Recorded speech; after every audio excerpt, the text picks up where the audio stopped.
ایک آدمی نا شادی کرا بیٹھا تگڑے قبیلے میں، امیر لوگوں میں، تو نبی پاک صلی اللہ علیہ وسلم نے منع فرمایا کہ جو عورت عزت اور مال کے لحاظ سے تم سے اونچی ہے اس سے نکاح نہ کرو، جو عزت اور مال کے لحاظ سے تم سمجھو نا کہ مجھ سے چھوٹے طبقے میں اس کے ساتھ شادی کرو، وہ عزت زیادہ کرتی ہے۔ لیکن آج کیونکہ ہم شادی لڑکی کے ساتھ نہیں کرتے، اس کے مکان کے ساتھ، اس کی جائیداد کے ساتھ، اس کے بینک بیلنس کے ساتھ، اس کے ساتھ شادی ہوتی ہے معاذ اللہ۔ وہ شادی کرا بیٹھا اونچے قبیلے میں، بیوی ڈانٹتی ہے، بندہ ہے ماڑا، وہ بیچارہ کہہ بھی کچھ نہیں سکتا۔ ایک دن پریشان ہو کے کہنے لگا امیر المومنین حضرت عمر کے پاس جاتا ہوں، حضرت فاروق اعظم کے پاس جاتا ہوں، جا کے شکایت کرتا ہوں۔ آیا، خدمت میں حاضر ہوا، دروازے پہ دستک دی، حضرت عمر گھر میں تھے، دروازے پہ دستک دی،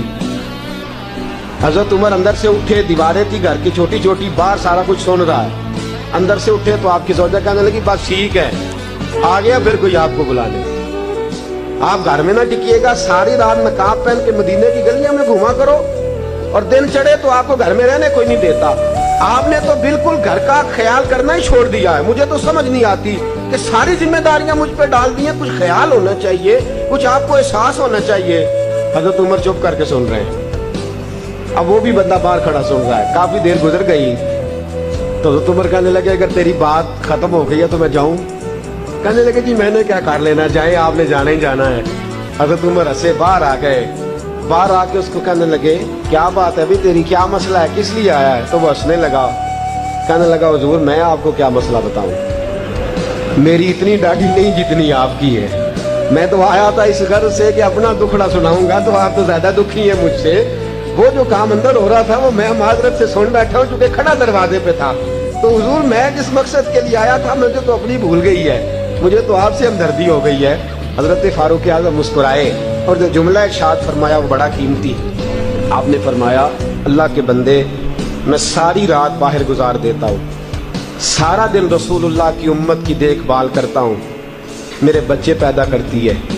پھر میرے بچے پالتی ہے، میرے کپڑے دھوتی ہے، کھانا پکا کے رکھتی ہے۔ فرمایا تو دیکھ تو صحیح کہ مجھے اپنی بیوی پر سب سے بڑا فخر یہ ہے کہ میں کئی راتیں بھی گھر نہیں آتا تو میرا بستر کبھی ناپاک نہیں ہو سکتا، کردار کی بادشاہ ہے، پردے کی بادشاہ ہے۔ فرمایا مجھے اس پر فخر ہے، میں روزانہ اونچا بولتا ہوں وہ سنتی ہے، کبھی کبھی وہ بول لیتی ہے تو میں بھی سن لیتا ہوں، میری بیوی ہے کوئی غیر تو نہیں نا، میری بیوی ہے کوئی غیر ہے،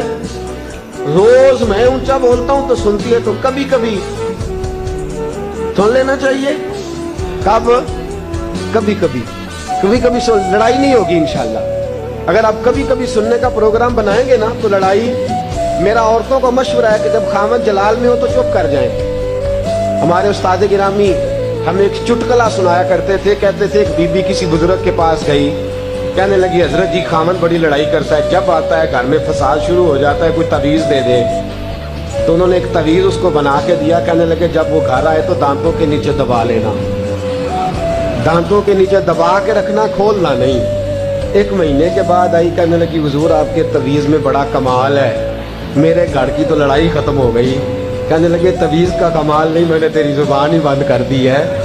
تو جب تک چپ رہے گی تب تک انشاءاللہ فساد نہیں ہوگا۔ تو یہی بات یاد رکھیے گا دوستو کہ جب عورت بول رہی ہو تو آپ بھی کبھی کبھی تھوڑا سا زبان کو، کیونکہ اس لیے کہ آپ مقابلہ کریں گے تو بات آگے بڑھے گی نا۔ کبھی یہ تو نہیں نہ ہو سکتا کہ جب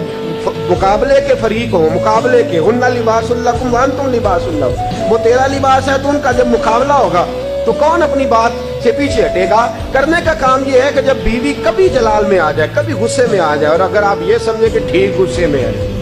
اس طرح حضرت عمر کی بیوی غصے میں ہے تو غصہ ان کا درست ہے کہ آپ کو مجھے وقت دینا چاہیے، دیتے نہیں۔ اگر کبھی جائز غصہ ہو تو ہمیں بیوی کا غصہ بھی سن لینا چاہیے، اور خاوند غصے میں ہو تو بیوی کو بھی کہنا چاہیے کہ ذرا تھوڑی دیر وہ اپنے اوپر کنٹرول رکھے۔ اگر ایک فریق چپ کر جائے گا تو فساد ختم ہو جائے گا، اگر مقابلہ رہے گا تو پھر معاملہ ٹھیک ہے۔